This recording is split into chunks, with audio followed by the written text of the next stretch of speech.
खरेदीदार व्यापाऱ्यांनी पाठ फिरवल्यानं कोल्हापूरच्या मार्केट यार्डात आजही गुळाचा सौदा निघाला नाही। दरम्यान बाजार समितीच्या पुढाकारातून अडते शेतकरी आणि खरेदीदार व्यापाऱ्यांची बैठक झाली। सध्या गुऱ्हाळ घरात शिल्लक असलेल्या कच्च्या मालाचं उत्पादन घेऊन त्या गुळाचे सौदे काढण्यात येतील। कच्चा माल संपल्यानंतर योग्य प्रतवारीचा गुळ तयार करण्याची भूमिका गुऱ्हाळ चालकांनी घेतली आहे।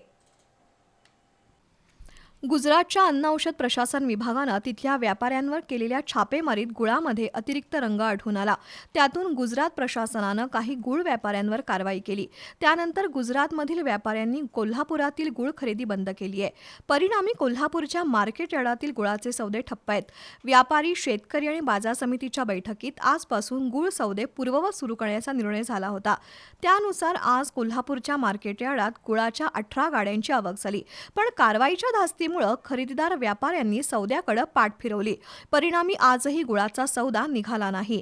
दरम्यान बाजार समितीचे सभापती नाना कांबळे आणि सचिव तानाजी दळवी यांच्या पुढाकारातून अडते शेतकरी आणि खरेदीदार व्यापाऱ्यांची बैठक झाली। मार्केट यार्डातील अडत पेढीवर गुळाचे काही रवे शिल्लक आहेत, तर गुऱ्हाळ घरावर कच्चा माल पडू नये। शेतकऱ्यांचं नुकसान टाळण्यासाठी सध्या शिल्लक असलेल्या कच्च्या मालापासून गुळ बनवला जाईल आणि त्या गुळाचा प्राधान्यानं लिलाव काढण्यावर एकमत झालं। त्यामुळे गुळ सौदे नक्की कधी सुरू होणार याबाबत ठोस काही सांगता येत नाही।